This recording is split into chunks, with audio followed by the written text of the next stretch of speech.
Olá, estamos de volta aqui com o segundo bloco do Jornal da Manhã pela Jovem Pan em 100,7 e a gente vai estar batendo um papo com a nutricionista Icleia Rocha no dia de hoje para tratar sobre a questão do dezembro laranja, né? Que trata da questão, né, da questão do câncer de pele, não é isso, Nicole, Natália? E falar, né, doutora Icleia Rocha, tem algum alimento específico que pode reduzir, minimizar a questão desses riscos em relação ao câncer de pele? Ou seja, tem muitos questionamentos, muitas dúvidas nesse quesito. Traz para a gente um pequeno resumo, por favor. Bom dia, gente. Mais uma vez é um prazer estar aqui com vocês, com o pessoal em casa, o público em casa. Esse é um tema realmente muito importante, porque muitas vezes a gente não se atenta de como, de fato, a alimentação ela ajuda nessa questão de prevenção, especialmente do câncer de pele, que é um câncer, se a gente descobre, percebe no início, ele é altamente ele inclusive é prevenível, na verdade, antes mesmo de você desenvolver. E se ele é descoberto logo, ele tem um tratamento muito eficiente, certo? E os alimentos, eles ajudam muito. Às vezes a gente não percebe, como eu estava colocando no início, a importância de alguns alimentos nessa questão de prevenção, certo? De redução dos danos, das agressões dos raios solares. E a gente vai colocar aqui esses alimentos, sim. A gente tem muitos alimentos que a gente chama de fotoprotetores. É a proteção interna, tá certo? Que vem do nosso organismo mesmo. Então, tem aquela proteção tópica imediata, que a gente não descarta jamais.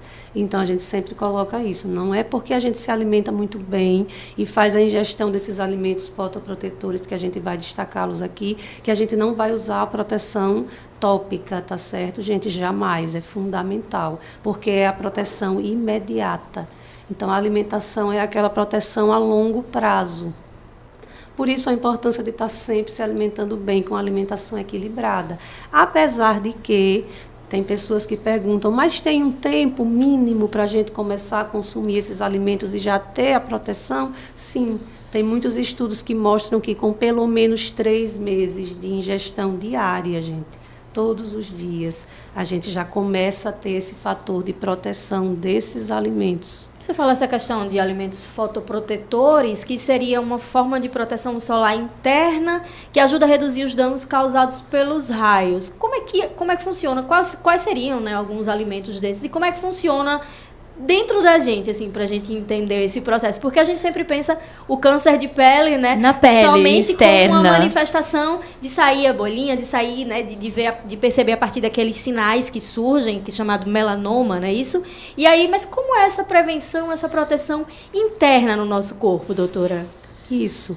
Então, a gente tem os grupos dos alimentos, certo? Tem aqueles alimentos que são ricos na vitamina E, certo? A vitamina E ela é altamente protetora celular. Ela realmente ajuda a estar estruturando a barreira protetora da pele. Então, a vitamina E, ela basicamente que vai dar essa proteção interna, certo? Então, alimentos como abacate, é muito rico em vitamina E. A chia, a linhaça, então as sementes, as oleaginosas. A vitamina E a gente encontra em alimentos ricos em gordura, aquela gordura boa, tá certo? Das carnes magras, dos ovos. Então, vamos ver a preparação, preferir cozido, se possível, tá certo? Mexido, sem estar adicionando tanta gordura. E se optar pela gordura, tem aquelas gorduras mais saudáveis, como o óleo de coco extra virgem, o azeite de oliva extra virgem. Então, a vitamina E que a gente encontra em alimentos fontes de gordura, ela dá essa proteção da pele mesmo, essa primeira barreira, certo? Tem aqueles outros alimentos, também ela é antioxidante, todos eles são antioxidantes para estar combatendo esses radicais livres. Tem o grupo da vitamina C, certo? A vitamina C, ela vai estar atuando na reconstrução do nosso colágeno, porque a gente sabe que os raios solares eles vão degradar, quebrar mesmo o nosso colágeno. Por isso, aquela vermelhidão, que ali está acontecendo realmente a inflamação na nossa pele, o nosso colágeno está sendo degradado. Então, a vitamina C ela ajuda a longo prazo, diariamente, nessa reconstrução. Então, vitamina E protege, vitamina C reconstrói, tem os flavonoides também, tem o ômega 3, então o ômega 3 a gente vai encontrar na sardinha, tá certo? Peixes, também na chia, na linhaça. E, doutora, sobre os grupos de faixa etária, né? Existe alguma consideração especial para determinados grupos, como crianças ou idosos, em termos mesmo de prevenção do câncer de pele? Sim, o cuidado deve ser para todos, tá certo? Então, crianças especialmente, a gente fala também, os adultos estarem atentos para estar protegendo, colocando a proteção solar na praia, não é? Principalmente praia, piscina, quando a gente está mais exposto ao sol. O nosso país é tropical, então é sol o tempo todo. O ano inteiro. Não é? Especialmente agora no verão, certo? Então, as crianças que são mais suscetíveis também, e os idosos, tá certo? Porque a gente sabe que quanto mais tempo, quanto mais idade a gente tem, logicamente, a gente já sofreu mais agressões dos radicais livres naturalmente, né, no corpo. E que bom a gente estar tratando dessa temática aqui no Jornal da Manhã e esclarecer algumas questões, né? Dizer que a alimentação está intimamente ligada a prevenções de doença. E aqui a questão do câncer de pele, que muita gente não tinha conhecimento. Eu, por exemplo, não tinha conhecimento nenhum e o que a alimentação... país, ele traz, né? Ele tem muita incidência desse tipo de Exatamente. Por ser um clima muito tropical, né? Muito solar. E eu não tinha conhecimento nenhum que a nossa alimentação podia influenciar diretamente nessa questão da prevenção, ou seja, uma importante temática trazida pela doutora Icléa Rocha aqui, nossa nutricionista no dia de hoje, que está falando dessa temática. E, doutora Icléa, quando a gente disse, né, aqui no Instagram da Folha de Alagoas, que você viria até aqui, abre-se uma caixinha de perguntas, e muita gente começou a questionar sobre a questão do ano novo, se existe a questão, por exemplo, da alimentação, da redução dos danos, por exemplo, na alimentação, na ingestão de bebida alcoólica. É natural, né, que aconteça um exagero do período natalino até o Réveillon, e aí a gente recebe muitos questionamentos, e um deles foi: existe a questão da redução de danos durante esse período festivo agora, de Natal, de Réveillon? Existe isso na prática ou é meio que um mito? Existe sim, sempre dá para a gente estar reduzindo os danos, não é? Então, a gente fala sempre em tentar o equilíbrio alimentar, mesmo nessas épocas. Então, o exagero sempre traz danos, muitos. Então, o ideal é não exagerar sempre. Logicamente que a gente não precisa ficar de fora das confraternizações, até mesmo se utilizar álcool, tá certo? Tudo com moderação, como a gente sempre coloca. A gente pode a vida toda. Então, se a gente já tenta reduzir, pelo menos não exagerar, a gente já está reduzindo os danos, sim. E, doutora, e se o nosso ouvinte, por assim dizer, exagerar aí nas festividades de final de ano, lembrando, né, que dezembro é o mês das confraternizações, então Nicole, começa essa curiosidade antes. É só do ouvinte? Claro, Natália, não tem algo pessoal nessa pergunta? Rapaz, por favor, esclareça. Só na virada mesmo. Mas, doutora, se houve esse exagero, como, por assim dizer, a pessoa pode correr atrás do prejuízo no início do ano? Certo. Sempre é possível, gente. Então, a gente pode sim utilizar, e essa época do ano, que a gente está no verão, que é quando acontece final de ano, tudo mais, certo? A gente já é uma época que naturalmente, por conta inclusive do calor excessivo, a gente já busca alimentos mais leves. Então, a gente já procura inclusive se hidratar mais. E a gente sabe que a água, ela diminui a absorção excessiva do álcool. Então, a gente fala sempre entre um copo e outro de bebida alcoólica, um copo de água. Já ameniza, ali retarda a absorção, pelo menos. E as frutas, tá certo? Os chás. Chás são fonte de flavonoides, tá certo? Protetores celulares também. E os chás, eles ajudam também nessa desintoxicação do organismo, especialmente pós esses exageros, certo? Café também, que a gente sempre coloca que é um aliado pós-ressaca de bebida alcoólica, tá certo? O café também é rico em flavonoide. Então, você está se protegendo com alimentos saudáveis, tá certo? Equilibrando esses prejuízos. Ó, ouvinte, já anota aí a lista, João Mouzinho, para ressaca do dia 2.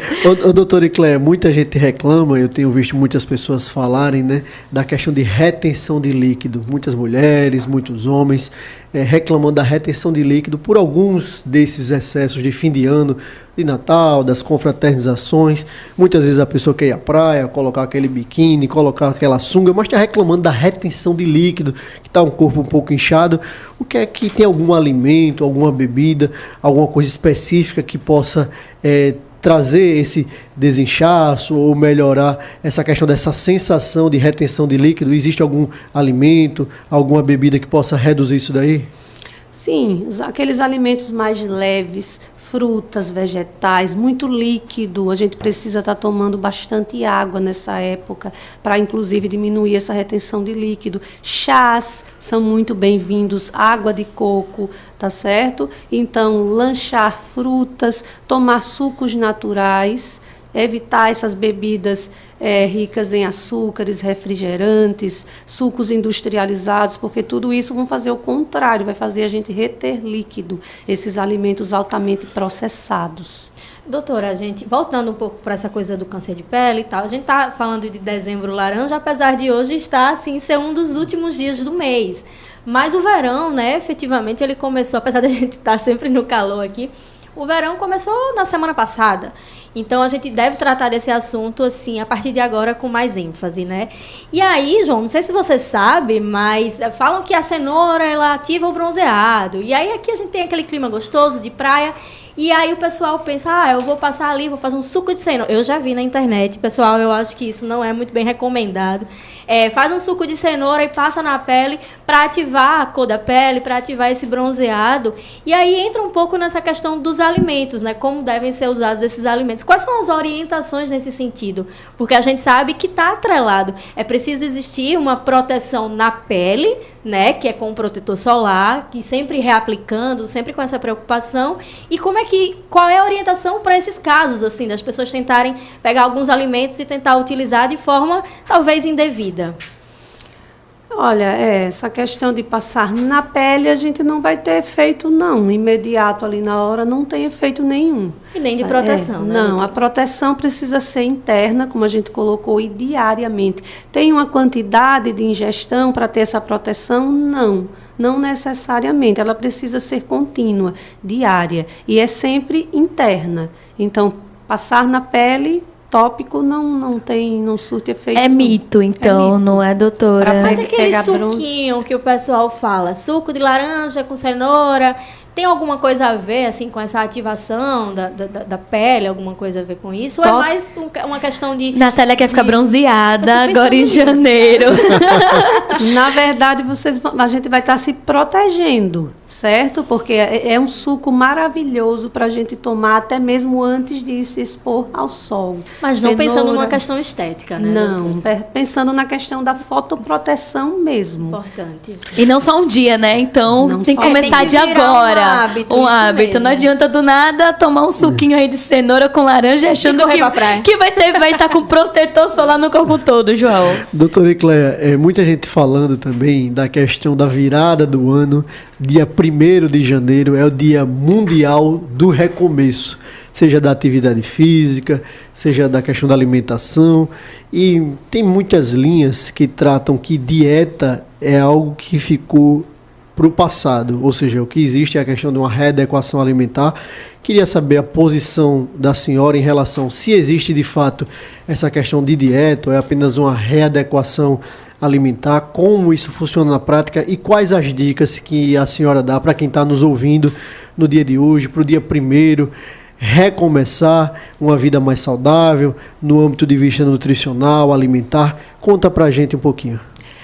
Esse ponto que você colocou agora, João, é fundamental. Eu sempre converso com os meus pacientes em consultório. Olha, todo dia é dia de recomeçar, certo? E é muito bom, mesmo que seja no início de cada ano, tá certo? Bom é recomeçar todo dia, mas, tá certo? É um momento também propício. Então, a gente sim costuma falar, a gente nem gosta na nutrição de falar esse termo dieta. Dieta geralmente remete a algo que não é bom, que traz restrição, e não é, na verdade, não deve ser assim. Então, a gente sim deve pensar sempre em reeducação alimentar. Trazer para o dia a dia, melhorar a alimentação. E não precisa melhorar, não significa tirar tudo que você gosta, mas selecionar dentre aqueles alimentos que você gosta, aqueles mais saudáveis. Aproveitando esse assunto, João, existe um termo que está muito em alta, né? Principalmente por conta da internet, que é o chamado terror nutricional. Terrorismo nutricional. O que acontece? Muita gente na internet, especialmente influenciadores que às vezes nem são nutricionistas. Na maioria das vezes, Na Natália. maioria das vezes, né? Ou cria sua própria dieta, ou vai no seu nutricionista e tenta passar isso adiante. O João tocou num assunto muito importante, que é essa ideia do recomeço, mas eu acho interessante a gente trazer aqui para que as pessoas não fiquem com essa culpa, com esse auto-julgamento de que comeu demais e que fez errado. Então, assim, esse termo, essa história do terrorismo nutricional, como a senhora já falou aqui, que a dieta já não é muito bem recebida, né, no meio da área, né? Como é que vocês lidam com isso, com essa questão das pessoas estarem criando esse pânico em torno da comida, em torno do alimento, o que pode, o que não pode? Recentemente, é bom lembrar, teve uma influenciadora aí que tem muitos seguidores, muito alcance, que ela está numa vida fitness agora, e aí ela disse assim, pessoal, quando der vontade de comer doce, vocês comem um pepino com geleia, com gelatina em pó. Aí você coloca a gelatina em pó e você sai comendo pepino. E aí mata a vontade de comer doce. E aí ela criou toda uma teoria na cabeça dela, porque ela não é nutricionista. Então, doutora, como é que lida com isso? Como é que conscientiza as pessoas de que o alimento, ele não pode ser tratado como um vilão, como um inimigo, algo que vai derrubar você, e sim um aliado, se você começar a ter consciência da importância dessa reeducação que a senhora trouxe aqui? Isso, a gente atende muitas pessoas que realmente relatam mesmo que não queria vir, que achava que eu ia cortar tudo, que o nutricionista ia tirar tudo, que não ia poder comer nada, tá certo? Então, basicamente, gente, é falta de conhecimento mesmo nosso. Então, a gente precisa buscar o profissional. É importante, porque um plano alimentar, como a gente coloca, que uma pessoa utilizou e serviu para ela, não quer dizer que vai servir para a gente. Cada organismo é um, então as nossas necessidades são únicas. Então, um plano alimentar que serviu e que um parente meu utilizou, tá certo? Perdeu peso, melhorou de uma condição de saúde, mas foi para ele. Essas técnicas, assim, para poder passar a vontade de comer algo, comendo outra coisa, misturando, isso realmente dá um resultado?